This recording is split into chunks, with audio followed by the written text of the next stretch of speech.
राधा वल्लभ श्री हरिवंश। राधा वल्लभ श्री हरिवंश। राधा वल्लभ श्री हरिवंश। राधा वल्लभ श्री हरिवंश। वृंदावनेश्वरी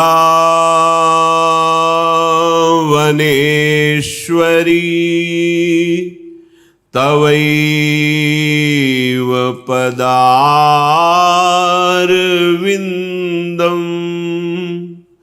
प्रेमामृतैकमकरन्द रसौघपूर्णम् हृद्यर्पितं मधुपते स्मरतापमुग्रम्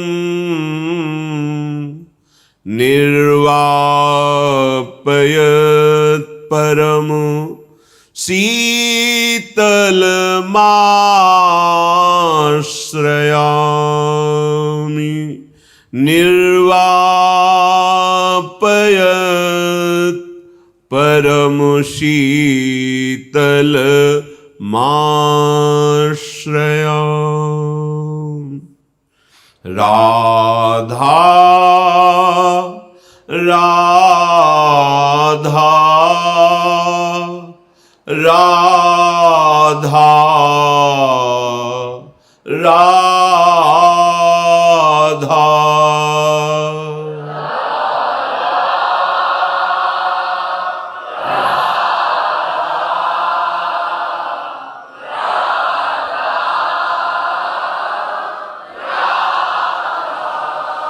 राधा राधा राधा।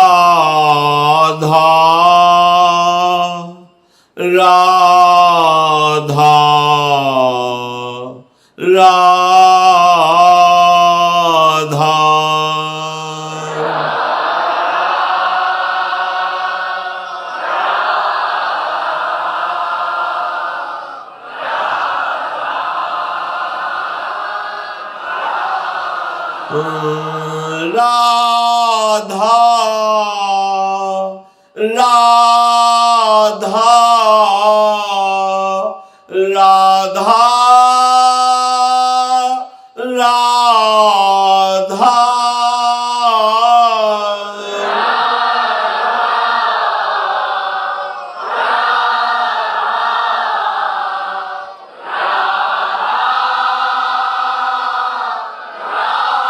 राधा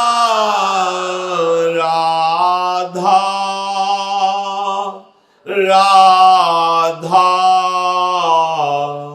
राधा राधा।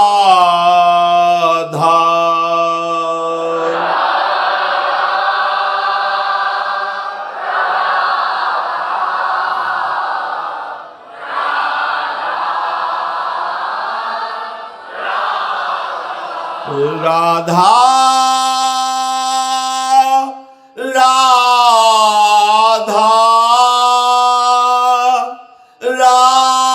राधा राधा।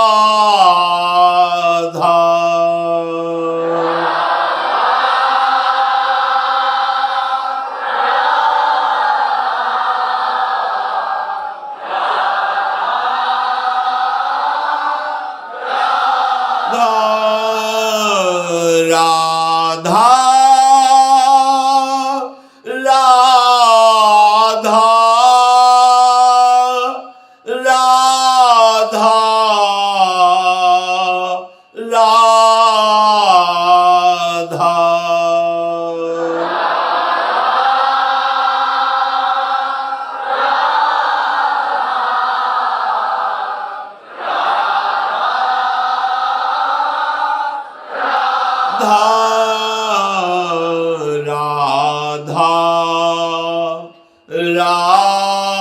राधा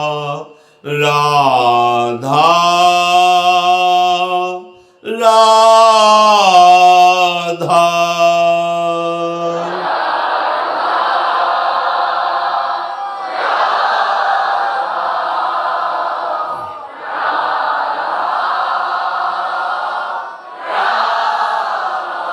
श्री राधा वल्लभ लाल की जय। परम सच्चिदानंद घन प्रेमानंद स्वरूप नवनिभृत निकुंज महामहिम परम पावन श्री वृंदावन धाम, श्री वृंदावन धाम के लाडिले युगल चंद प्राणाराध्य श्री श्यामा श्याम समस्त हित परिकर निज परिकर। प्रकृति के 3 गुण सतोगुण रजोगुण तमोगुण, इन्हीं के प्रभाव स्वभाव में हम अपने स्वरूप का विस्मरण करके फंस गए हैं। कभी सात्विक वृत्ति दया आदि, कभी राजसिक वृत्ति कामना आदि, कभी तामसिक वृत्ति निद्रा प्रमाद। ये क्रम से इनके बहुत लक्षण हैं, हमारे हृदय में इनका प्रभाव होता रहता है। जब तक इस त्रिगुण माया के प्रभाव से अंतःकरण रहित नहीं होगा, तब तक निरंतर भजन, भगवदानंद की अनुभूति या लीला रस का स्वाद या रूप रंग में रंग जाना, ये असंभव सा ही लगता है। इस त्रिगुण के प्रभाव का हमारे हृदय में किसी भी तरह का कोई व्यथा क्लेश कामना प्रमाद ये स्पर्श ना करे, इसके लिए केवल एक उपाय है, भगवद आश्रित होकर नाम जपना। महाप्रभु हरिवंश चंद्र जी कहते हैं, यही डरपि हरिवंश हित, जिनो भ्रमहि गुण सलिल पर, जिह नामन मंगल लोक तिहु, सुहरिपद भजु न विलंब करी। हरिपद का आश्रय और तीनों लोकों का मंगल करने वाला नाम, नाम जिह्वा में, हृदय से आश्रय। तो ये त्रिगुण का प्रवाह जो हमें फिसलाता चला जा रहा है, ये निष्प्रभावित हो जाएगा। जब त्रिगुण का प्रभाव शिथिल होने लगता है तो सब में भगवत भावना हमारे हृदय में जागृत होने लगती है। जब बिल्कुल प्रभाव खत्म हो जाता है तो सर्वत्र भगवत साक्षात्कार की स्थिति होती है। सर्वत्र मेरा प्रभु है, ऐसी स्थिति होती है। जब ये ब्रह्माकार या सर्वान्वस्तुतया निरीक्ष ऐसी बुद्धि होती है, इसके बाद उसके हृदय में जो उपासना से जुड़ा हुआ है, यदि वो वेदांत दर्शन में है तो बस इसी पूर्णता में वो मुक्त हो जाता है, मोक्ष पद की प्राप्ति हो जाती है। यदि उपासना मार्ग में है तो सिद्धांत रस स्वीकृति होने के कारण वो यहाँ टिक नहीं पाता, सर्वान्वस्ततया निरीक्ष, वो इसका अनुभव करके आगे बढ़ता है तो उसका श्रृंगार रस में प्रवेश होता है। श्रृंगार रस में यदि वो ऐसी उपासना से जुड़ा है जहाँ कांत भाव का श्रृंगार है तो वहीं पूर्णता का अनुभव करने लगता है। यदि वृंदावन नित्य बिहारी बिहारिंजू के महामाधुर्य रस का वो उपासक है तो महामाधुर्य रस में ही विश्राम मानेगा। श्रृंगार रस उदय होते ही हृदय प्रेम से द्रवित होकर संपूर्णतया प्रभु में आसक्त चित्त, अब उसके प्रभु बिहारी बिहारिंज हुए। तो ये महाप्रेम महामाधुर्य रस उसकी विश्राम स्थिति, अर्थात चिदानंद वृंदावन में प्रवेश। श्रीपाद प्रबोधानंद जी वर्णन करते हैं, प्रकत्यंतम गत्वा जड़मनित्र दुखात्म सकलम परब्रह्म ज्योति परिचिनु महाविस्तृत मम ततो दूरे शुद्ध स्मर रसमयाश्चर्य मधुरो ज्वलम ज्योति पूर्णम परमिहि वृंदावन वनम।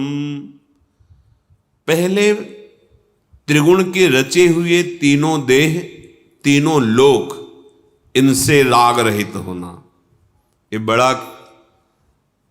ऊंचा महाभाव महाप्रेम है। रसम राधायामा भजत किल भावम ब्रजमणौ, ये बहुत दिव्य भाव है। इसका बड़े बड़े महापुरुष जन भावना भी नहीं कर सकते, ऐसा एकांतिक रस वृंदावन का है। वैकुंठाधिपति भगवान नारायण, उनके पार्षदों का अपार वैभव सुख, यहां के सखा भाव वालों को भी नहीं रुचता है। ब्रज के सखा भाव वालों को भी वैकुंठाधिपति का वो महाऐश्वर्य महामहिम रुचता नहीं। फिर आगे वात्सल्य और कांता भाव तो कहना ही क्या है, फिर ये तो महामाधुर्य रस है, महाप्रेम, परम आनंद मोद। तो जिसके हृदय में सत्संग से बात बैठ गई कि तीनों लोकों में कहीं नित्य सुख नहीं है, अनित्य माया रचित, माने दिखावा, दिखाई दे रहा है नहीं। यहां से लेके ब्रह्मलोक, आ ब्रह्म स्तंभ पर्यंतम सर्वम मायामयम जगत। मां माने नहीं, या माने जो है नहीं वो दिखाई दे रहा है, जो है उसे ढक दिया, इसी का नाम माया है। आ ब्रह्म स्तंभ पर्यंतम, तिनके से लेके ब्रह्मलोक तक, स्थूल सूक्ष्म कारण तीनों देह, ये त्रिगुणात्मिका प्रकृति से ही प्रभावित है।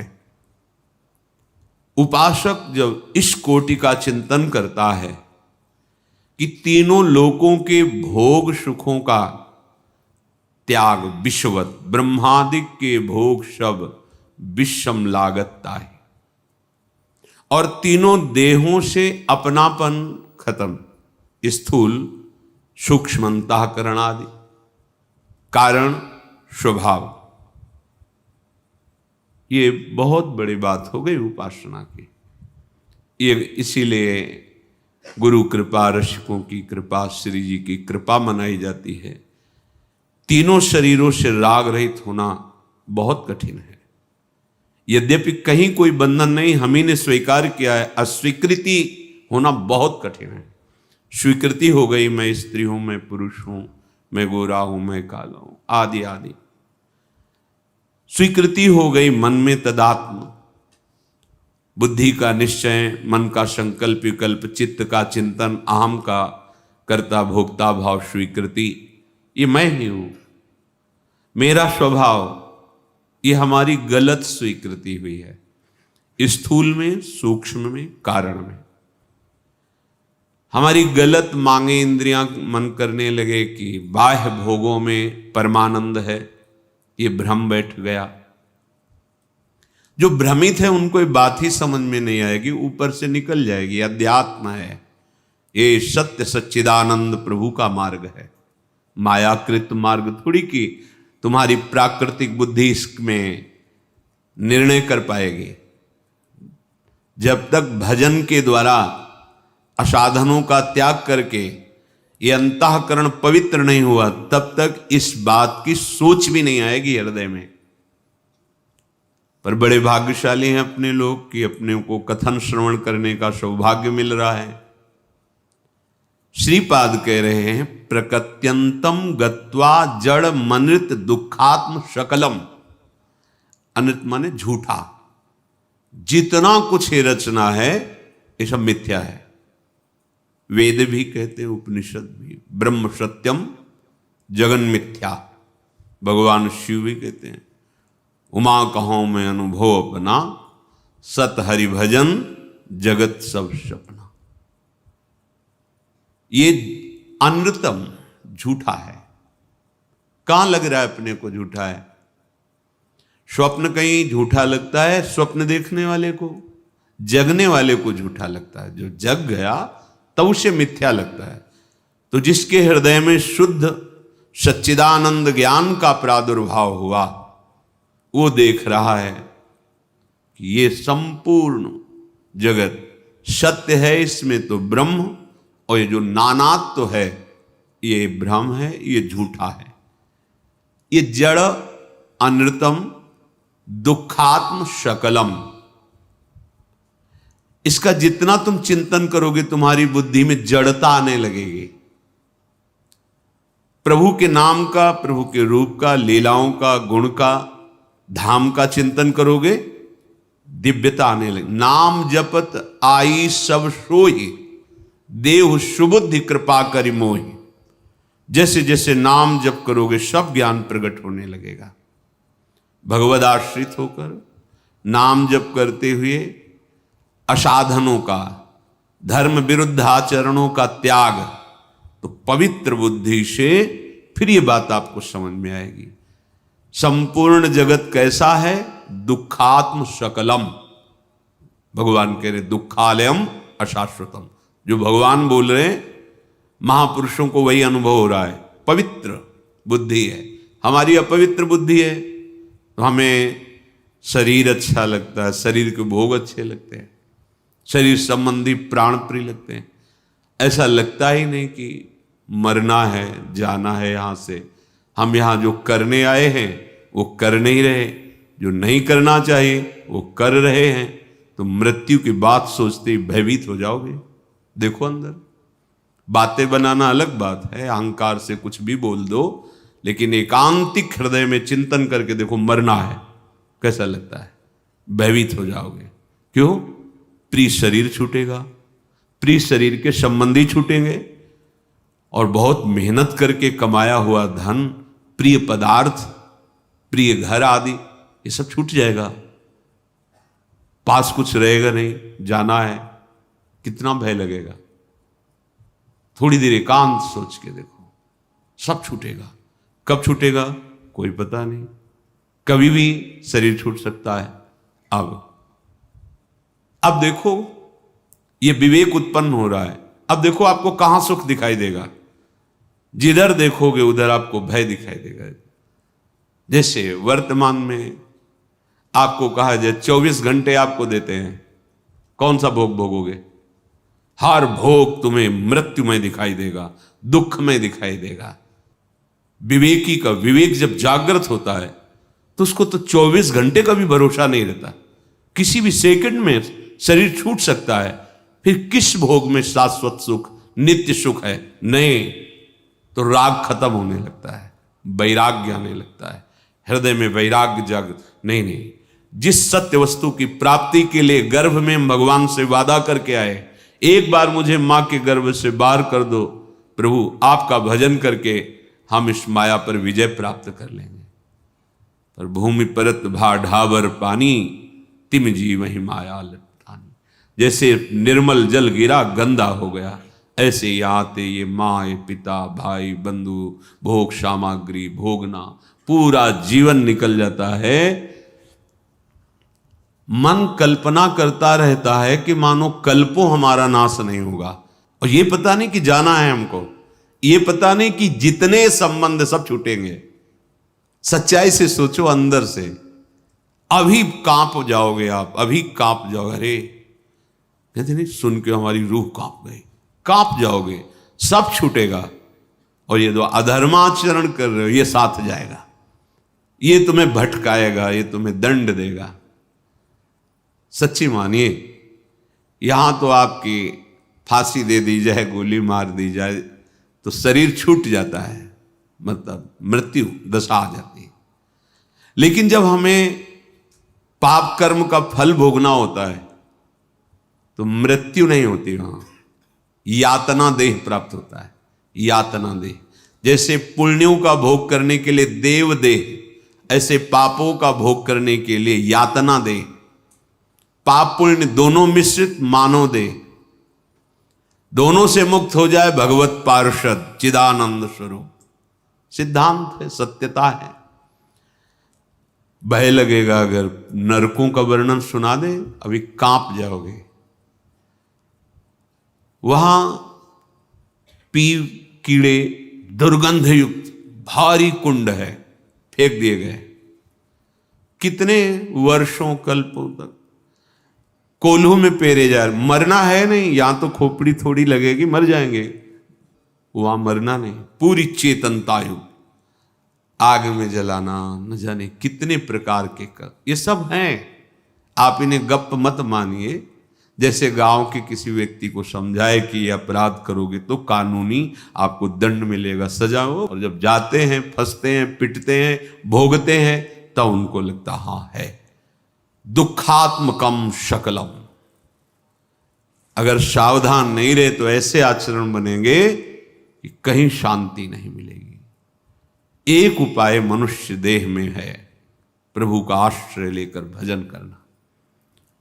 अब इस भजन सुख की भूमिका का वर्णन कर रहे हैं कि पहले तो प्रकृत्यंतम गत्वा जड़ मनिर्तम दुखात्म शकलम। जड़ता, अज्ञान, ये सब कुछ अज्ञान प्रदान करने वाला है। किसी से भी, किसी की भी भगवत स्मृति छोड़ करके रागवृत्ति से चिंतन करना, चाहे वो कोई शरीर हो, वस्तु हो, व्यक्ति हो, स्थान हो, ये जड़ता लाएगी। भ्रम, मोह, आसक्ति, जिससे हमारा पतन हो जाएगा। पतन दुख ही दुख, सकल दुखात्मकम। इससे पहले मुक्त हो, यह भजन की स्थिति होती है। त्रिगुणातीत अवस्था। तो जब त्रिगुणातीत का हम आश्रय लेंगे, त्रिगुणातीत का चिंतन करेंगे, त्रिगुणातीत से ही हम जुड़े रहेंगे, चित्त जुड़ा रहेगा, तो हम त्रिगुणातीत हो जाएंगे। प्रभु का नाम त्रिगुणातीत है। प्रभु का श्रीअंग संपूर्ण विग्रह सच्चिदानंद रूपाय, सच्चिदानंद है। प्रभु की लीला सच्चिदानंद है। प्रभु का धाम चिन्मय सच्चिदानंद है। यदि नाम धाम रूप लीला गुण इनका चिंतन हो रहा है तो आप त्रिगुणातीत चिंतन कर रहे हैं। इसके अलावा भगवद विमुखता पूर्वक जो भी वस्तु व्यक्ति स्थान का चिंतन हो रहा है वो त्रिगुण के अंतर्गत है। यही तुम्हारी दुर्गति का, दुख का कारण है, चिंतन। जो उपासक सदगुरुदेव के चरणों का आश्रय लेकर बताई हुई उपासना पद्धति से, चाहे प्रवृत्ति मार्ग अर्थात गृहस्थ, निवृत्ति मार्ग अर्थात वैराग्य संन्यास, बताई हुई उपासना पद्धति सिद्धांत से चलता है तो उसको अनुभव होने लगता है कि त्रिगुण का प्रभाव कम हो रहा है। भोगों की लालसा मिटती चली जा रही है। बड़ी बड़ी भोग विलासता की वस्तुएं देखने पर उसे घृणा सी महसूस होती है। जैसे वमन देखकर घृणा होती है, ऐसे विष्ठावत त्याग मतलब मलवत त्याग, विषवत त्याग, वमनवत त्याग, ऐसा लिखा है। जिससे आप शौच के बाद फिर देखते नहीं उसे, वमन होने के बाद उधर देखने का मन नहीं होगा। बहुत उत्तम स्वादिष्ट पदार्थ आपको दिया जा रहा है, कान में कोई विश्वसनीय आकर बता दे कि विष पड़ा है, आप खाएंगे नहीं। ऐसे विवेक बता देता है ये सत्य है तो प्रभु, और ये नानात्व मिथ्या, बस उसे अनुभव होने लगता है सब झूठा खेल माया का। अनित्य है, नित्य सच्चिदानंद प्रभु का नाम रूप लीला धाम। अब वो प्रकृति से ऊपर उठने लगा। यही है निस्त्रैगुण्य अवस्था। निर्द्वंदो होती, कोई भी द्वंद्व से अब स्पर्श नहीं कर सकता। अब उस परब्रह्म ज्योति परिचिन महाविस्तृतम, सर्वत्र वो विस्तार देखता, एक ही परब्रह्म परमात्मा। ये बातों से नहीं होता, स्थिति होती है। एक बिजली शीतलता प्रदान कर रही है, एसी में, कूलर में, वही बिजली हीटर में आग पैदा करती, शरीर छू जाए तो आग बन करके भस्म कर देती है। बिजली तो बिजली है, जो इतनी शीतल है, सुखद है, वो भी इतनी दुखद, तापमान जानने वाला दोनों में बिजली कुछ समान देख रहा है। यंत्र के प्रभाव से वो शीतल या उष्ण, अनुकूल या प्रतिकूल अनुभव में आ रहे। प्रभु समान रूप से विराजमान है। अनुकूलता प्रतिकूलता ये करण है, करण, मन बुद्धि चित्त अहम। ये तमोगुण से युक्त है तो राक्षसी प्रवृत्ति, रजोगुण से युक्त है तो काम आदि रजोगुण, सतोगुण से युक्त है दया दान वृत्ति आदि। लेकिन वो ब्रह्म तो वही है। अंतःकरण का है ये धर्म जो आपको दिखाई दे रहा है। हीटर में जो गर्मी, वो करण से प्रभावित होकर के बिजली हीट पैदा कर रही। ये करण उससे प्रभावित होकर शीतलता पर, बिजली का ना उष्ण स्वभाव है ना शीत स्वभाव है, ये यंत्र का है। ठीक ऐसे ही ज्ञान होता है। अच्छा, इसमें तो बिजली और यंत्र अलग अलग है। जब ज्ञान होगा तो आपको अनुभव में आएगा कि इसमें अलग नहीं है, वही बिजली बना हुआ है, वही यंत्र बना हुआ है, दूसरा नहीं। जब तक हमारी बुद्धि परम पवित्र नहीं होती तब तक ये अनुभव नहीं होता। परब्रह्म ज्योति परिचिनो महाविस्तृतम, एकमात्र परब्रह्म परमात्मा ही सब रूपों में विराजमान है। जब ऐसा अनुभव हुआ, त्रिगुणातीत स्थिति, उपासना पद्धति से ततो दूरे, अब ये वृत्ति भी शिथिल हुई, सर्वम खलमिदम ब्रह्म। अब वो स्मर रस मयाश्चर्य मधुरो, अब उसकी स्मरण वृत्ति महा प्रेम रस की तरफ बढ़ रही। जो श्रृंगार रस मूर्तिमान प्रभु श्री कृष्ण चंद्र जो हैं, कांता भाव। अब उस परम ज्योतिर्मय इंद्र नीलमणि पूर्ण आनंद प्रदान करने वाले प्रभु, जब उनकी कृपा हुई तब उनके हृदय का मूर्तिमान प्रेम श्री स्वामिनी जी, लाडली जी। अब ये आया महामाधुर्य रस, श्रृंगार रस, ये महामाधुर्य रस। परमी ही वृंदावन वनम, हमारी स्वामिनी जी वृंदावन में विराजमान, उनका निज महल, तो वृंदावन का वैभव प्रकट हो गया। अब वो आनंद की स्थिति जो किसी की संभावना ही नहीं कि कैसा आनंद होगा। विषयानंद का भोग करने वाली बुद्धि तो जाने दो, ब्रह्मानंद का वहां भी संभाव्य भी संभावना ही नहीं। बढ़ो आनंद मोद सबके, महाप्रेम सुरंग रंगी, और न कछु सुहाय तिनको, युगल सेवा सुख पदी। श्रीधाम वृंदावन युगल सरकार के निरंतर सानिध्य में अपार सुख, महाप्रेम, अद्भुत, जहां लौकिक सुख की क्या, परमार्थिक सुख की भी गति नहीं है। यह है महामाधुर्य रस। तभी कहा, न देवैर न ब्रह्माद्यैर न खलु हरि भक्तैर न सुहृदा दिभिर यद्वै राधा मधुपति रहस्यम सुविदितम।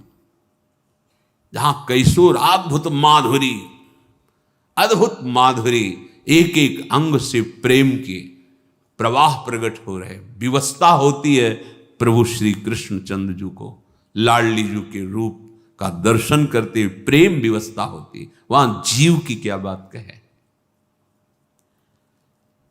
वही वृंदावन अपने लोगों को मिला है जिसके लिए श्रीपाद कह रहे हैं, जो इतनी ऊंचाई पर विराजमान है। प्रकृति से परे त्रिगुणातीत अवस्था, सर्वम खलमिदम ब्रह्म का अनुभव। इसके बाद रसमयी श्रृंगार चिंतन, श्रृंगार रस से महामाधुर्य रस, महामाधुर्य रस चिंतन में दिव्य वृंदावन का प्रादुर्भाव। तो प्रगट ये जो वृंदावन है, इसी में दिव्य वृंदावन है। जैसे हम गुरुदेव को नेत्रों से देखते हैं, पर अनिर्वचनीय जो गुरुदेव हैं इसी रूप में समाये हुए हैं जो हम नेत्रों से देख रहे हैं, इसी में समाये। ऐसे जो नेत्रों से हम वृंदावन देख रहे हैं, इसमें चिदानंद वृंदावन विराजमान है। हमारे ऊपर श्री जी की बड़ी कृपा हो गई। सर्वोपरि रस की प्राप्ति का हमें स्थान प्राप्त हो गया है। बस हमें भाव की जरूरत है, उससे स्वाद लेने की। रसोई उत्तम सामने आ गई है, बस हमें स्वाद लेना है। श्री वृंदावन दास जी कह रहे हैं, श्री राधा प्रसाद ते बसिबो बन भावे, नहीं यह कुमति पिशाचिनी जहां तहां बहकावे। बोले श्री किशोरी जी के कृपा प्रसाद से इस वृंदावन धाम की महिमा सुनने को मिली। जैसे कल के प्रसंग में था कि हमें परम पद प्राप्त नहीं करना, हम परम पद में वास कर रहे हैं। ये परम पद है वृंदावन। श्री लाडली जी के कृपा प्रसाद से वृंदावन आने का, दर्शन करने का और यहाँ वास करने का हमें भाव प्राप्त होता है। लाडली जी की कृपा के बिना कोई धन बल से या और किसी बल से अखंड वृंदावन वास प्राप्त नहीं कर सकता। नहीं यह कुमति पिशाचिनी, ये राक्षसी है बुद्धि, आसुरी बुद्धि। स्पष्ट देख लो, उदाहरण है कितने ऐसे। देह सुख के लिए, इंद्रिय सुख के लिए धाम छूट गया, लाडली जी का आश्रय छूट गया, कंठी तिलक छूट गया, भजन छूट गया और एकमात्र विषय भोग के लिए जीवन बर्बाद कर दिया। ये पिशाचिनी जैसे कोई राक्षसी हमारे ऊपर आवेश कर ले, जो चाहे वो करावे, ऐसे करे। नहीं यह कुमति पिशाचिनी जहां तहां बहकावे। छोटे से तुच्छ नीच विषय के लिए अनंत जन्मों से जिसकी चाहत, वो मार्ग मिल गया, परम सुख का त्याग कर दिया, छोड़ दिया। तुम्हारे सामने पूरे जीवन में ये सावधान रहना, जैसे जैसे अध्यात्म की उन्नति होगी वैसे वैसे उसी कोटि का विषय रखा जाएगा। आपको चयन करना है, प्रभु या भोग। पक्का समझ लो। जैसे जैसे तुम्हारी स्थिति अध्यात्म में बढ़ेगी, जो जो वासनाएं तुम्हें गिरा सकती हैं, माया वो भोग सब एकांत में प्रदान कर देगी, एकदम फ्री, कोई समस्या नहीं, सहज में भोगो। अगर आपकी कुमति जोर कस गई तो प्रभु को छोड़ दोगे और भोग को स्वीकार कर लोगे। सुनहु माते लोग भागी, हरि तज होए विषय अनुरागी। बहुत एक खेल है माया का। अगर कह दो भगवान ने माया क्यों बनाई, तो सत्संग भी तो भगवान ने बनाया। स्वयं प्रकट होकर आचार्य गुरुदेव भगवान के रूप में शास्त्र भी तो रचे, शास्त्र भी तो बोले। तो खेल उन्हीं का है, तो समझाने वाले भी वही हैं, रोकने वाले भी वही। इधर जाओगे तो गिर जाओगे, इधर जाओगे तो निकल जाओगे। अब किधर जाना पसंद करोगे? खेल है, तुम्हें छूट दी है। अगर तुम दुर्गति भोगना चाहते हो, दुख भोगना चाहते हो तो जाओ। अगर परम सुख और सदगति तो इधर आओ, भगवत मार्ग। नहीं यह कुमति पिशाचिनी जहां तहां बहकावे। ये कुमति पिशाचिनी तुम्हें बर्बाद कर देगी, इसके चक्कर में मत फंसो। ये कुमति और सुमति सबकी बुद्धि में रहती है। अगर सत्संग, सद्विचार, भजन, तो सुमति बढ़ती चली जाएगी, कुमति क्षीण होती चली जाएगी। कुसंग, कुविचार, गंदे आचरण, तो सुमति क्षीण होती चली जाएगी, कुमति बढ़ती चली जाएगी। और जहां कुमति तहां विपत्ति निदाना। भारी दुख संकट विपत्तियां कुमति प्रदान करती है, भारी सुख संपत्ति ये सुमति प्रदान। जहां सुमति तहां संपत्ति नाना। मार्ग डर्यो अमोल नग, मूरख ज्यों पावे, पाहन को भ्रम मान के ले दूरी बगावे। पर अपनी दशा क्या है? मार्ग डर्यो अमोल नग, मूरख ज्यों पावे। जैसे मूर्ख को महामणि मिल गई मार्ग चलते, पर महत्व नहीं समझा, महिमा नहीं जानी, चिकना कोई कांच दिखा के उसकी मणि छीन ली। ठीक ऐसे ही हमारी दशा है। एक नाम की कीमत त्रिभुवन नहीं है, ऐसे महामणि स्वरूप भगवान नाम को हम कैसे भुला दें? देखो, जरा सी प्रपंच की बात हो जाए, घंटों बह जाएंगे प्रपंच में, प्रभु का नाम भूल जाएंगे। स्वादिष्ट पदार्थ जिह्वा स्वाद लेने लगी, नाम छूट गया, भगवत स्मरण छूट। देखो हम कौन से उपासक हैं, कहां उपासक हैं, कैसे उपासक हैं। त्रिभुवन की राज्य लक्ष्मी मिलने पर भी जो आधे पल के लिए अपने आराध्य देव का विस्मरण ना करे, वो महाभागवत। धाम आपको महामणि स्वरूप मिला है। ध्रुवदास जी ने भी कहा, पाए रतन चीन्ह्यो नहीं, दीन्ह्यो करते डारी। ये माया श्री कृष्ण की, मोह्यो सब संसार। महाप्रभु हरिवंश चंद्र जो महाराज कह रहे, मणिगण पुंज ब्रजपति छाणत हित हरिवंश कर गही कंचु। अरे कांच दिखा के महामणि छीन ली, इससे ज्यादा मूर्ख कौन हो सकता है? कांच और महामणि। मणिगण पुंज ब्रजपति छाणत, श्री लाडली लाल का नाम रूप लीला चिंतन छोड़ करके प्रापंचिक माया में सुख स्वीकार करना, मानो महामणि का त्याग करके कांच। दूध और चावल की धोवन एक जैसा ही दिखाई देता है, पर बहुत अंतर होता है। परमानंद और विषयानंद ठीक ऐसे ही है। कामधेनु का दुग्ध है भगवन नाम, भगवत रूप, भगवत लीला, भगवत ध्यान। भोगों का चिंतन, शरीरों का चिंतन, विषय का चिंतन, ये क्या है? ये चावल की धोवन है। तय बालक नहीं भर्यो सयानप, काहे कृष्ण भजत नहीं नीके। अति सुमिष्ट तजीव सुरभिन पय, मन बंधत तंदुल जल फीके। ओस में जैसे हरिवंश, नरक गति दुर्भर, यम द्वारे कटियत नक छीके। भवज कठिन मुनिजन दुर्लभ। बहुत बढ़िया दांव लग गया, मनुष्य देह मिल गया, उसमें भी हमें धाम में सत्संग मिल गया, उपासना समझ में आ गई। तो कह रहे अब ऐसी चूक मत करना, कोई चमकीला कांच दिखा के तुम्हारी मणि छीन ले। चमकीला कांच, बहुत प्यार, बहुत अपनापन, सांसारिक भोग सुविधाएं, और आप छोड़ दिए उपासना वृंदावन, क्योंकि जलन है इसमें। काम वेदना आ रही है, जला रहा है हृदय। कोई हमें अपना परिवार का नहीं दिखाई दे रहा है जो हमें दुलार करे।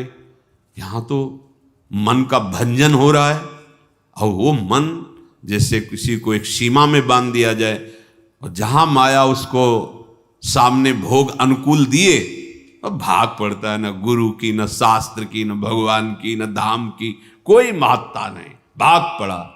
ये नहीं समझ रहा कि अनंत जन्मों से यही प्रलोभन मुझे फंसाता चला गया, यही मन बुद्धि और यही लालच भोगों का मर गया, जीते जी मर गया। आप कहते हो कि हम जीवित हैं, लेकिन सोचो मरा हुआ जीवन, जब जो भोग चाहता है आपको रौंद के चला देता है। आप अपने को जीवित समझते हैं, आप अपने को स्वतंत्र समझते हैं, आप अपने को मान रहे कि मैं बहुत बहादुर हूं, बहुत सुख भोगता हूं। छोटा छोटा विषय आपको रौंद रहा है। होश में बहुत बढ़िया अवसर मिल गया है। विषय ग्रसितियों मूढ़ मन, मुंह को भटकावे, बन रही दंपति पद भजो, तहां ते उचटावे। ये अभी हमारे हृदय में इसका प्रभाव है। मान मत लेना कि हम विजयी हो गए, विषय से विजय प्राप्त कर ले, नहीं नहीं, डरते रहो। यही डर ही डरप हरिवंश हित। जब तक प्रियालाल नेत्रों में समा न जाए, जिधर देखो प्रियालाल प्रियालाल, जड़ चैतन्य कछु नहीं दिखत, जहां दिखत तहां श्याम खड़े। बिवहल बिकल संभार न तन की, घूमत नैना रूप भरे। तब तक विश्वास मत करना मन का, कभी भी कहीं भी ये भोगों का संकल्प बना सकता है। विषय ग्रसित यो मूढ़ मन मोह को भटकावे। ये मन विषय लोलुप है, चढ़ने में कष्ट है, उतरने में नहीं। ये चढ़ना नहीं चाहता, ऊर्ध्वगति नहीं चाहता, है अधा पतन के मना कष्टान इंद्रियाणी प्रकृति स्थानी कर्षति। ये मूढ़ मन दंपति श्री श्यामा श्याम के चरण सेवा, उनके नाम का जप, उनका चिंतन तहां ते उच्चावे, उच्चाटन पैदा कर देता है। बिल्कुल भजन में मन न लगना, बार बार भोगों की याद आना, ऐसी चाहत होना संसार की, ये मन की चाल है। तीन गुणन हूं ते परे, तू धाम कहावे। आप त्रिगुणातीत में वास कर रहे हैं, चिंतन त्रिगुण का होने के कारण आपको अनुभव में नहीं आ रहा। तीन गुणन हूं ते परे, तू धाम कहावे। गुणन रचित यह देह है, कि विधि रह पावे। स्वामिनी जी, आपका धाम त्रिगुणातीत है और यह देह तीन गुणों से युक्त है। तीन गुणों का प्रभाव पड़ने के कारण देह तो यहां रह रहा है, लेकिन अनुभव नहीं हो रहा कि मैं धामवास कर रहा हूं। धामवास का जो पुलकन है, जो आनंद है, ये हृदय नाच पड़ता है। अब मैं वृंदावन धन पायो, जब ये महिमा स्फुरित होती तो ओहो धामवास।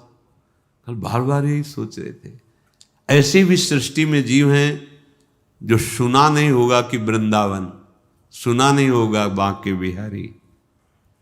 ऐसे लाड़िले ठाकुर हैं, प्राण है, जीवन है, कैसे क्या वर्णन करे। प्रिया प्रीतम बिहारी बिहारिंजू, श्री स्वामी जी महाराज दुलार कर रहे हैं बिहारी बिहारी ने। सेवा करके फिर उधर दंडोत कर, रोज सेवा में श्री स्वामी जी हरिदास जी की सेवा में श्री विट्ठल विपुल देव जी महाराज, वो रोज देखते कि दृष्टि इधर ही कुंज की तरफ। तो स्वामी जी से पूछा विट्ठल विपुल देव जी ने, स्वामी जी तो देखो ना बिहारी बिहारी जी, वो शुरू विकल हो गए। देखो कैसा करुणा में हृदय होता महापुरुषों का। हाथ जोड़कर का प्रभु आपकी कृपा से तो हमारे नेत्र गोचर हो गए, पर जो जीव साधन विहीन है वो इनको कैसे देख पाएंगे। जो आपके कृपा कटाक्ष में भींज रहे हैं, उनमें सामर्थ्य आ रही कि देख सकते हैं। प्रभु ऐसी कृपा करो। आप आए ही हैं जगत को प्रिया प्रीतम का सुख देने के लिए, कुंज बिहारी बिहारिंजू का। देखते देखते प्रिया प्रीतम मिलित रूप, देखते देखते, ऐसा नहीं कि कोई भूमि से प्रकट, देखते देखते बिहारी जी रूप, ये बिहारी जी। देखो हमारे अंदर आचार्यों की शरणागति, नाम मंत्र का प्रभाव नहीं तो कैसा लगता है। अरे आप देखो गौर से, सच्ची कहते हैं, जब पहली बार बिहारी जी के दर्शन, सन्यासी वेश और आए, मतलब वो एक उमंगन होती है। जहां हम मथुरा स्टेशन में उतरे, लिखा था श्री कृष्ण की नगरी में आपका स्वागत। मतलब क्या हो रहा था हृदय में कि हम प्रभु के घर आ गए। प्रभु के एकदम विकलता वो देख, श्री कृष्ण की नगरी में आपका स्वागत। तो बिहारी जी के दर्शन, क्या हो रहा था हृदय में वो वाणी का विषय नहीं। फिर इसके बाद बिहारी जी कह नहीं रहे, चुपचाप अंदर अंदर से, वहां तो विश्वनाथ जी के यहाँ तो सब पार्षदों से परिचय था, चरणामृत तो प्रसाद रोज मिलता। 3 बजे पहुंच जाते थे जल, गंगा जल लेकर के रोज विश्वनाथ जी। महाराज अगर इतना किनका मिल जाए, पहली बार आपके दर्शन करने पर हमारे पास पैसे तो है लेकिन कुछ भोग रह गया, ऐसा अकिंचन स्वरूप है। बस ये चिंतन और हमारी पीठ में हाथ ऐसे, ए बाबा, पीछे मुड़े, दोना मुड़ते ही माला और हाथ में प्रसाद करना और बोल, बाबा मैं बिहारी जी का सेवक हूँ। कहाँ से आए हो? काशी। रोज प्रसाद दूंगो, वो गद्दी है हमारी। अब ये बात तो हम ही जानते थे ना हृदय से कि अभी अभी बात की है बिहारी जी से। साक्षात प्रभु विराजमान राधा वल्लभ लाल जी, राधा रमण जी, कितने हो, हम कहाँ वास कर रहे, इनके घर में वास करके तुम्हारा रोना धोना नहीं मिटा। अरे रो उनके प्रेम में, उनकी प्रेम विकलता में। ये क्या अपने को लिए डोल रहे हो, मेरा तन मेरा मन ये अरे मेरा मेरा सब अर्पित कर दो, मेरे बिहारी जू, मेरी बिहारी जू। पर वो आ जाएगा इस धाम के प्रताप से। जब ये चिंतन होता है, अरे हम ऐसे धाम में वास कर रहे हैं, एकदम छाती फूल जाती है, आनंद मगन हो जाते हैं कि हम धाम वासी हैं। तभी कहा गया कि तन है यहां, मन विषयों में लगाए हो, संसार चिंतन में, तो सुख का अनुभव नहीं हो। नहीं, सच्ची रो पड़ोगे। परम पावन यमुना जी जो लाडली लाल के हृदय से प्रकाशित हुई है? वो ब्रजेंद्र सोनु राधिका हृदय प्रपूर्य माणयोर महारसा, ये बह रही, उनकी वायु स्पर्श कर रही, रज स्पर्श कर रही। ऐसे ऐसे महाभागवत प्रेमी जन हैं जिनको आप पहचान नहीं सकते, वो हमारे दृष्टि गोचर होते हैं, उनको हम देखते हैं, बस चित्त विषयों में लगाए। कह रहे विषय ग्रसित यो मूढ़ मन मुंह को भटकावे, ये भटका रहा है, नहीं तो हम परम पद में वास करें। कितने अहोभाग, मतलब कैसे बताए। अब जब नए नए थे तो राधा रमण जी गए, तो उनके जो विभूति कृष्ण जी के पिताजी श्री अतुल कृष्ण गोस्वामी जी, वो संत वेश में थे, भाई वो वृद्ध एकदम, पहली बार तो लोग उनके चरण स्पर्श कर रहे थे। हम पूछा तो उन्होंने बताया, तो उनके चरण स्पर्श किए। और उस समय सेवा चल रही थी उनके पुत्र श्री विभूति गोस्वामी जी, जिनके पुत्र भी वर्तमान में, क्या नाम, पुंडरीक जी महाराज। हाँ, तो उनके पिताजी सेवा में थे, राधा रमण जी लाडले ठाकुर, और फूल बंगला में महादेव जी से प्रेरित हृदय ना, तो एकदम मतलब बंसी ललित त्रिभंगी। एक उस समय वो ऐसा भाव महादेव जी ले दिया, तो प्राण किसी का तिलक ऐसे देखकर श्री कृष्ण में बस उसके पैर पकड़ना, चरण रज लेना, ऐसा राधा रमण जी को देखा, ये जरूर लालसा हो जाती है कि थोड़ा तो कुछ किनका मिले। बस पहली पहली बार जब दर्शन होते, कोई परिचय नहीं, कुछ ऐसे खड़े, वो सेवा से निकले हमारी तरफ देख रहे थे, विभूत कृष्ण, तुलसी दल दिया, रुके, पटका दिया, डलिया, नाचते ही गले से। फिर ये नहीं कि सुनते नहीं हैं, आप बात करना नहीं जानते। फोन नंबर में अगर एक भी नंबर गलत होगा तो फिर बात नहीं हो पाएगी। ऐसे ही बात करते पर आपका नंबर नहीं मिल पाता। नंबर क्या? इनका नंबर है अनन्यता, अन्य नहीं। बल आप बात करके देख लो। एक महात्मा रमण रेती में रहते थे, जो पुराने लोग वो जानते होंगे, कभी नंग धड़ंग पड़े रहते थे ऐसे चौराहे पे रमण रेती के, भगवान दास उनका नाम था। कभी ऐसे कोई वस्त्र ढका हुआ, कभी दिगंबर ऐसे। कोई उनके पास पदार्थ रखने जाता तो ईंटा मारते ऐसे। दृष्टि गई तो लगा तो कि देहातीत अवस्था को वे महापुरुष प्राप्त है, पर उनकी लीलाएं ऐसी थी, ऐसे मतलब एक अलौकिक स्थिति। राधा रमण जी की जब सुबह से जाते परिक्रमा के बाद दर्शन, राधा रमण जी निधिवन, और फिर ऐसे होते हुए रासमंडल, राधा दामोदर, सेवा कुंज, राधा वल्लभ, बांके बिहारी, फिर आकर के अपनी कुटिया, जब संन्यास में थे तब ऐसा। तो राधा रमण जी की कुलिया मिली, कमंडल पास रखे थे, कुलिया रखा और संकल्प मन में बना कि यदि वो सिद्ध महात्मा हैं तो हमसे राधा रमण जी का प्रसाद मांग करके ले, हमें विश्वास हो जाएगा कि देहातीत अवस्था को प्राप्त महापुरुष है। सत्य कहते तुमसे। जे ही रमण रेती में आए, वो बैठे थे, उठ के आ गए। और जैसे कोई साथी हाथ डाले ना ऐसे गले में, तो बीच में पेड़ था रमण रेती में, बीच में चबूतरा पेड़, वो अंतर ध्यान हो गया, उसी में जाके वो ऐसे बैठे, तो साथ बैठे। बंगाली भाषा बोलते, हमें तो पता। कमंडल अपने हाथ से खोला, राधा रमन जी की कुलिया निकाली, ऐसे लिया, उठे चले गए। पूर्ण विश्वास कि ये तो केवल हमारे हृदय की बात थी, कैसे जान गए। ये धाम है, यहाँ के ठाकुर, यहाँ के ठाकुर के आशिक, दोनों को पहचानना बड़ा मुश्किल है। इसीलिए कह रहे विषय ग्रसित यो मूढ़ मन मोको भटकावे। ये विषयी मूढ़ मन यहाँ दोष दर्शन करता है, विषय चिंतन करता है, इसीलिए धाम का प्रभाव हृदय में जागृत नहीं हो पा रहा। कुंवरी कृपा जो पेरिक मन रुचि उपजावे, अति दुर्लभ वृंदाटवी तब रूप दिखावे। देखो, कुंवरी कृपा जो पेरिक है, कुंवरी श्री लाडली जी महाराज, इनकी कृपा की प्रेरणा से मन रुचि उपजावे, मन में रुचि उत्पन्न करते हैं। कौन? रसिक जन। सो कृपाति सुलभ नहीं, ताको कौन उपाय, तो चरण शरण हरिवंश की सहज। कहो कृपाते कहा न होई, क्या नहीं हो सकता श्री जी की कृपा से। कृपा का स्वरूप क्या है? रसिकन संग फिरो दिन राती, रात दिन रसिकों की आज्ञा के अनुसार आपका जीवन हो।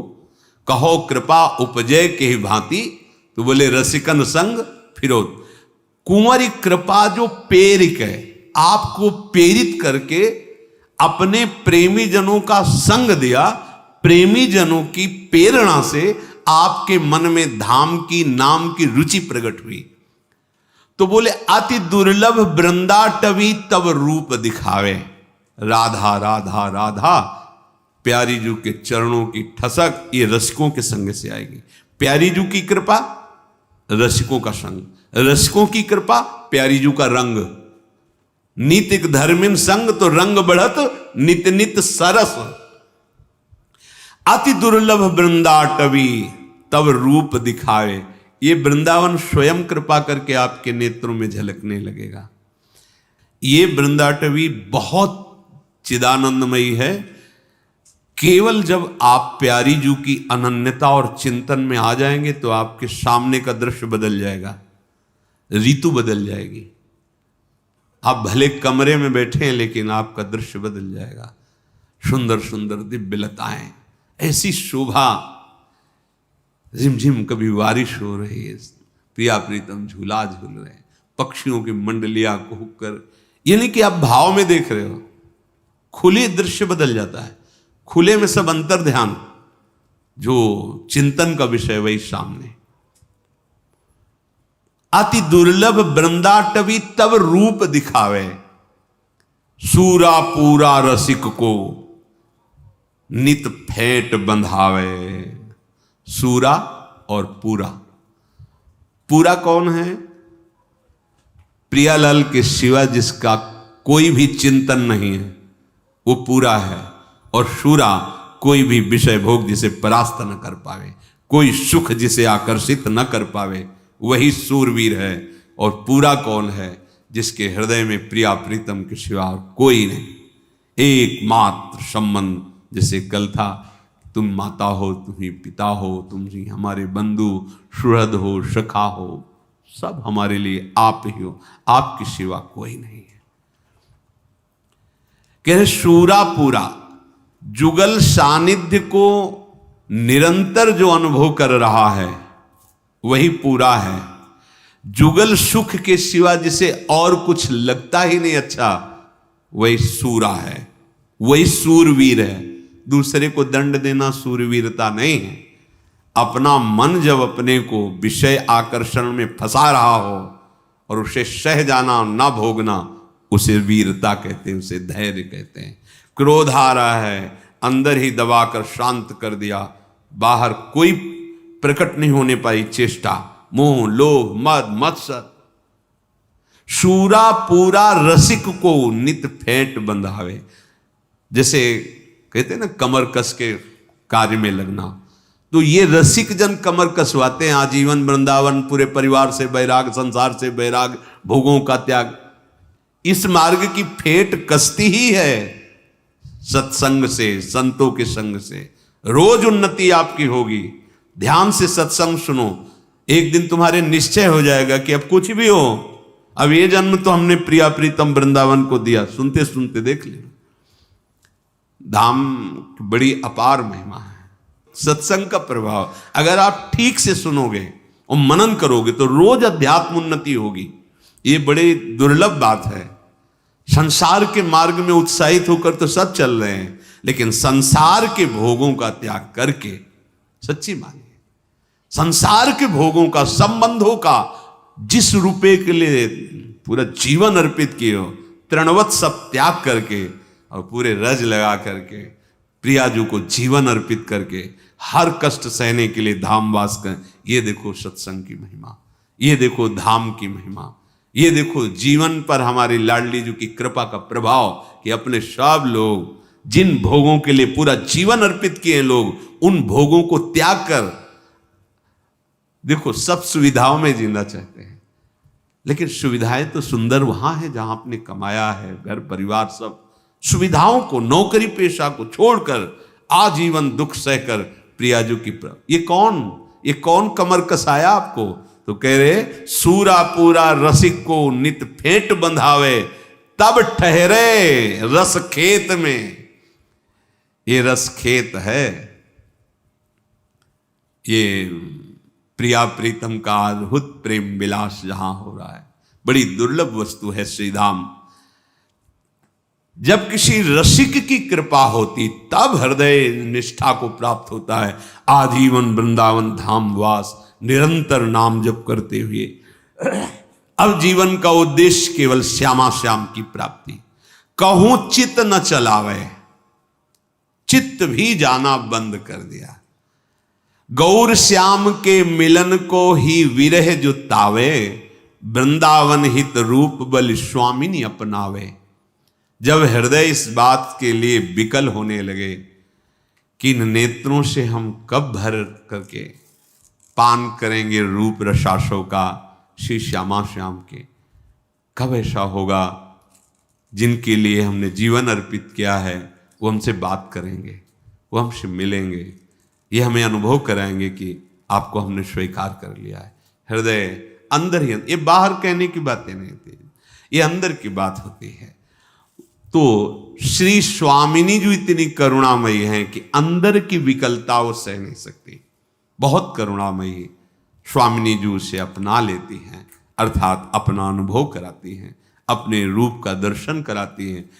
और ये दर्शन ऐसा नहीं होता कि एक क्षण हुआ फिर अंतर ध्यान, नहीं, फिर तो छिन छिन बिहरत संग, छिन छिन निरखत प्रेम भरी, प्रतिपल नवीन रूप माधुरी लीला शोभा अत्यंत सुख। इसलिए इस जीवन का परम लाभ हमें स्वामिनी जी ने कृपा करके दिया है। हम अब त्रिगुणमयी दुखमयी माया के चिंतन से अपने चित्त को बचावें। जहां भी हो नहीं अखंड वृंदावन वास कर सकते तो सत्संग का प्रभाव आपको वृंदावन का जहां भी होगे वहां अनुभव कराएगा। आप नाम जप कीजिए, राधा राधा राधा, स्वामिनी जी का जस सुनिए, भगवत अर्पण अपने जीवन को समझिए कि अब अपने जीवन का भार प्रभु को दे दिया है और खूब कर्तव्य कर्म जितनी ऊर्जा है ऊर्जा लगाकर कीजिए, कायरता नहीं। ये भगवत अर्पण कायरता नहीं सिखाता, अत्यंत जितनी आप में ऊर्जा शक्ति धर्म पूर्वक अपने कर्तव्य कर्म को करिए, फल में समान भाव रखिए। लाभ हुआ या हानि अब जैसी प्रभु की इच्छा, क्योंकि हमारे जीवन का उद्देश्य परम लाभ श्यामा श्याम की प्राप्ति, तो आप समान भाव को प्राप्त हो जाएंगे। चलते हैं। श्री विदुर जी महाराज धृतराष्ट्र जी को सनत सुजात जी से उपदेश दिलवा रहे हैं। सनत सुजात जी कहते हैं जिसमें ये दोष 18 इसे प्रमाद कहते हैं, मद कहते हैं, ये निश्चित उसका पतन करा देते हैं। पहला, कर्तव्य अकर्तव्य के विषय में विपरीत धारणा होना, भारी दोष है ये। इसीलिए सत्संग और शास्त्र स्वाध्याय करना ही चाहिए, जरूरी है। जैसे प्राणों के पोषण के लिए अन्न, जल, वायु जरूरी है, ऐसे ही हमें जीवन यात्रा के लिए सत्संग जरूरी है, शास्त्र स्वाध्याय जरूरी है। मुझे क्या करना चाहिए, क्या नहीं करना चाहिए, इसका ज्ञान होना चाहिए। हम कोई पशु नहीं है, मनुष्य शरीर है। कर्तव्य अकर्तव्य के विषय में विपरीत धारणा, ये करना चाहिए, ये नहीं करना चाहिए, ऐसी उसकी कोई धारणा नहीं। जो मन में आया सो कर रहे हैं। ये क्या है? प्रमादी मनुष्य का लक्षण है। अहंकारी, मद दोष से युक्त, ये पतन को प्राप्त होता है, दुख को प्राप्त होता है। दूसरा, असत्य भाषण में सुख मानना। देखो, क्या झूठ बोलने के बाद आपको जलन होती है? मैंने क्यों झूठ बोला? आपका हृदय जलता है? नहीं। तो प्रमाद स्थिति है। मद रूपी दोष के ये 18 लक्षण बता रहे हैं जो नाश कराते, पतन कराते हैं। तो झूठ एक तो बोलिए मत। कहीं ऐसा अवसर हो, किसी के प्राण बच रहे हों, किसी का बहुत मंगल हो रहा हो, तो चलो बोल देते हैं। व्यर्थ में केवल झूठे ही लेना, झूठे ही देना, झूठे ही भोजन, झूठ चबेना, व्यर्थ का प्रपंच। झूठ क्यों बोलते हो? झूठ राधा राधा राधा उचित बोलो। कई लोगों का मानना है कि झूठ के बिना व्यापार ही नहीं चलेगा। नहीं नहीं, ऐसा नहीं। आपकी मान्यता है ऐसी, लेकिन ऐसा नहीं है। आपकी मान्यता है, आपने असत्य को स्वीकार कर लिया, इसलिए ऐसा आपको अनुभव हो रहा है। आप सत्य पे चलिए, उचित मुनाफा लीजिए। सबको ही जानता है व्यापार मुनाफे के लिए किया जाता है, परिवार पोषण उसी से होता है। तो ऐसा नहीं कि उसमें आप झूठ बोलें कि कसम से कहते हैं 120 का लाए हैं, बस आपको कोई मुनाफा नहीं, 120 का दे देंगे। घर के हो आप, ले हो। नहीं हम 120, 110, अब इसके नीचे नहीं। अब कहां गई तुम्हारी कसम? अभी बोल रहे थे बेमतलब झूठ। हम कितने का लाए तुम्हें मतलब नहीं, मैं 120 का देंगे आपको, लेना हो ले, चले जाइए। हमारी दुकान में फिक्स रेट है, अली खत्म। जब लोग जान जाएंगे कि आप सत्य से चलते हो, उचित मुनाफा लेते हो, कोई मोल भाव करने वाले की जरूरत नहीं। थोड़ा ये कि बेईमानी से 150 रुपया ज्यादा आ जाएंगे, तो जाके लाखों का हिसाब बना देंगे निकलने का। ये भी तो दिमाग में रखो। वो हिसाब ऐसा बनाएंगे, लाखों रुपया दवाइयों में जाएगा। होश में, अधर्म के द्वारा कमाया हुआ धन न इस लोक में सुख देता है न परलोक में। कह रहे हैं कि असत्य भाषण, झूठ बोलना। तीसरा है सबके गुणों में दोष दृष्टि देखना। जहां किसी की बड़ाई सुनी, शुरू हो गए कमी देखना। दोष है जैसे मदिरा पीना, व्यभिचार करना, जुआ खेलना, हिंसा करना, धर्म विरुद्ध आचरण करना, ये दोष है। इनको अपने अंदर से त्यागना है।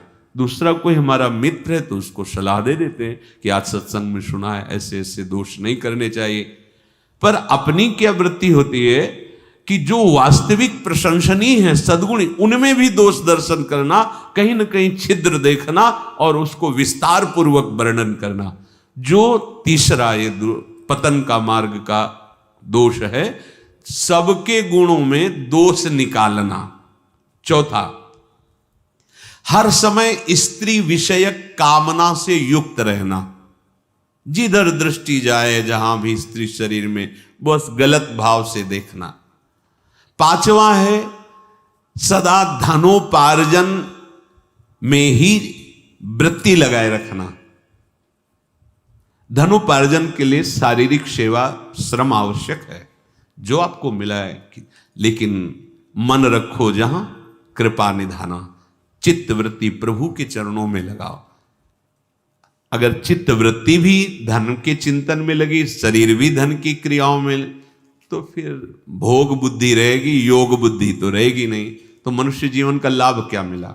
और जब केवल धन चिंतन की वृत्ति आती है तो धर्म अंतर्ध्यान हो जाता है। छठवां, भोग इच्छा, रसेंद्री, जनेन्द्री, नेत्रेंद्री, श्रवणेन्द्री, घ्राणेन्द्री, इनका केवल एक ही लक्ष्य, भोगो भोगो। हम भोगों को नहीं भोग रहे, भोग हमें भोग रहे हैं, प्रतिपल हमें नष्ट करते जा रहे हैं। आयु, शक्ति, श्वास सब क्षीण हो रही, समझ में नहीं आ रहा, बस भोग चिंतन नहीं। आवश्यक भोग भोगने हैं, जल, वायु, भोजन, वस्त्र, उत्तम से उत्तम। जो धर्म विरुद्ध भोग हैं उनका त्याग, धर्मयुक्त विषयों का सेवन करते हुए प्रभु की तरफ चलना है। हमारा लक्ष्य प्रभु है। 7वां, क्रोध, हर समय गुस्सा नहीं, शांत रहो, शांत रहने का अभ्यास करो। शोक, कुछ भी नष्ट हुआ, मार अंदर से टूट गए, अब क्या होगा, ऐसा नहीं, प्रभु हैं। आज असफल हुए, कल हम सफल हो जाएंगे। उत्साह नहीं तोड़ना, शोकित नहीं होना। तृष्णा, जो भोग भोग चुके हैं उनकी याद में पुनः भोगों को भोगने की इच्छा। लोभ, अधिक से अधिक और भोग संग्रह हो जाए, संपत्ति हो जाए, अधिक से अधिक। चुगली करना, किसी की भी बात सुनकर किसी और को बताना, ये सब पतन के मार्ग है। डाह, किसी के सुख को देख के जलना कि क्या करूं जिससे इसका ये सुख नष्ट हो जाए, ऐसी वृत्ति होती है। ये डाह जो होती है ये बहुत डायन स्वरूप होती है। हिंसा, किसी भी तरह से, वाणी से, शरीर से, संकल्प से किसी की हिंसा करना, दुख पहुंचाना। संताप, हर समय जलते रहना होता है। जब भगवत विमुख होता है तो हृदय जलता रहता है। शास्त्र में अविश्वास, शास्त्र की बातों में, ये जो मूढ़ पुरुष हैं, भोगी जन, संसार में आसक्त जन है, वो संत और शास्त्र वाक्यों पर अश्रद्धा करते हैं, क्योंकि बुद्धि बहुत मलिन हो गई है। तो शास्त्रों में, संत वाक्यों में अरति और परम कर्तव्य की विस्मृति। परम कर्तव्य भगवत स्मरण, प्रभु को भूला हो। ऐसा जीवन है कि लगा है अमृत तो खा के आए हैं, मरने की तो याद ही नहीं है। बस कमाना, खूब भोग भोगना, बाल बच्चे, बस इतने में सीमित है। अरे भाई, ये तो यात्रा है, लेकिन लक्ष्य कहां है, जाना कहां है तुम्हें? कुछ क्षण के लिए तुम्हें है। ऐसे ही ब्रह्मलोक से देखो तो यहां कुछ क्षण जैसा लगता है। एक बार वो महाराज रैवत, बलराम जी की प्रिया का क्या नाम था, रेवती जी, महाराज रेवत, वो ब्रह्मलोक गए कि ब्रह्मा जी से पूछ लेते, कई राजकुमार देखे थे, उन्हीं से पूछ ले, तुम भाग्य में कौन सा दूल्हा लिखे हो, सीधे बता दो, हम कहां ढूंढे। वहां गए तो वहां नृत्य हो रहा था। थोड़ी देर रुके रहे, जब नृत्य आदि हुआ तो ब्रह्मा जी को प्रणाम किया। कैसे आए? बोले पुत्री ब्याह योग्य है, तो 2-4 कुल के राजकुमार देखे हैं, उनमें से कौन है आप ही बता दो, क्योंकि भाग्य रचयिता तो आप ही हो।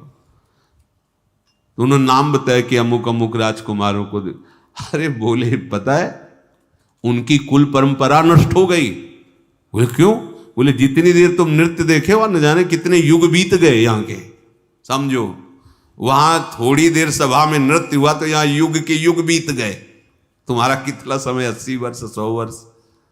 प्रिया प्रीतम भगवत चरणारविंद का चिंतन, भूले हुए कर्तव्य की विस्मृति, परम कर्तव्य की विस्मृति।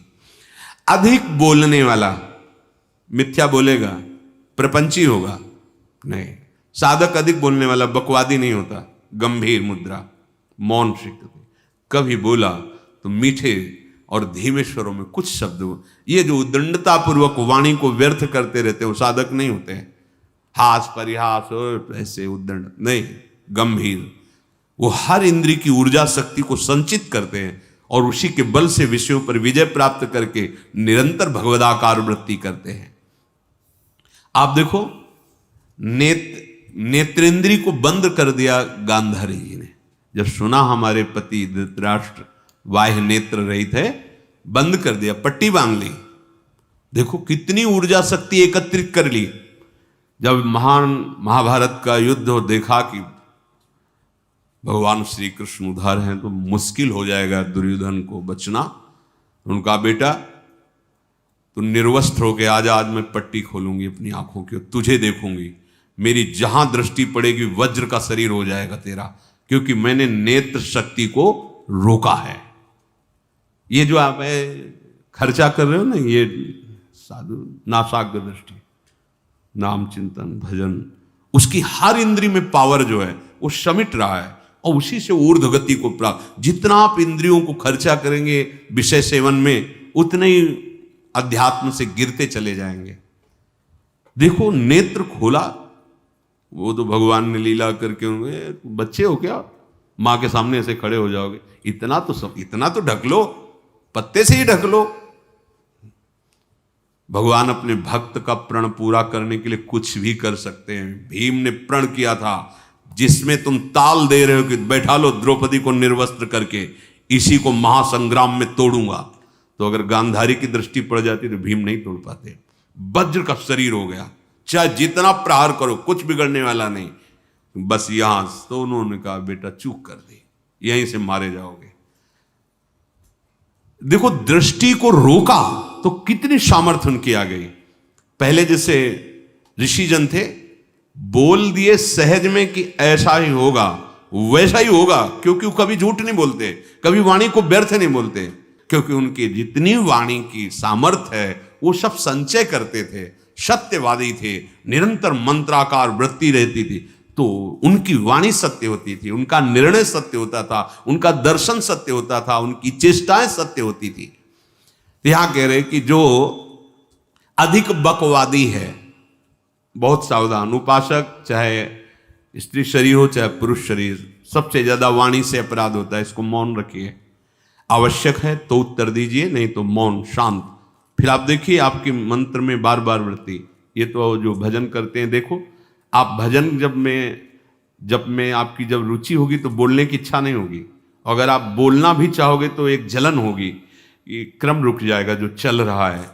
और अगर बोल पड़े और थोड़ी देर रुचि ले ली तो आप देखोगे मंत्र उसमें विक्षेप पड़ रहा है, वो रुक भी सकता है। बहुत सावधान। हम बोले तो भगवत चर्चाया हित सत्य प्रिय बात बोले, आवश्यक हो तो नहीं अपना नाम चलाएं, खूब सेवा करो, शरीर से खूब सेवा करो। ये जो लोग कहते हैं काम करते हुए भजन नहीं होता, अभ्यास ठीक नहीं है इसलिए ऐसा है। खूब सेवा होती है, खूब सेवा, सुबह से लेकर के शाम तक खूब सेवा करते रहो, पर भजन निरंतर चलता रहता है। भजन में ऐसी त्रुटि नहीं होती कि हमारी सेवा करते समय भगवत विस्मृति हो जाए, नहीं, अभ्यास की कमी के कारण। तो अपने को बड़ा समझना, अपने को श्रेष्ठ समझना, जिसमें ये दोष 18 हैं, वो पुरुष निश्चित पतन हो जाएगा, निश्चित। वो जिसे नाश शब्द कहते हैं, नाश का मतलब होता है स्मृति का नाश, आनंद का नाश, उन्नति का नाश, जो आपको मानव देह में परम लाभ मिलना था उससे आप पतित हो गए। तो पहला है कर्तव्य अकर्तव्य के विषय में विपरीत धारणा, दूसरा है असत्य भाषण, तीसरा है गुणों में दोष दृष्टि, चौथा है स्त्री विषयक कामना का ही चिंतन करना, पांचवा है सदा धनोपार्जन में ही लगे रहना, छठा है भोग इच्छा, सातवां क्रोध, आठवां शोक और नवां तृष्णा, 10वां लोभ, 11वां चुगली करने की आदत, 12वां डाह, 13वां हिंसा और 14वां संताप, 15वां शास्त्र में अरति और 16वां परम कर्तव्य की विस्मृति, 17वां अधिक बकवादी और 18वां अपने को सबसे श्रेष्ठ मानना। इन 18 दोषों से अपने को बचाकर अपनी उपासना को परिपक्व करे। भजन करना कठिन, करके बचाना कठिन, बचा के पचाना कठिन। पच जाए तो सिद्ध पुरुष हो जाए, भगवत साक्षात्कार हो जाए। शेष चर्चा आगे। श्री राधा वल्लभ लाल की।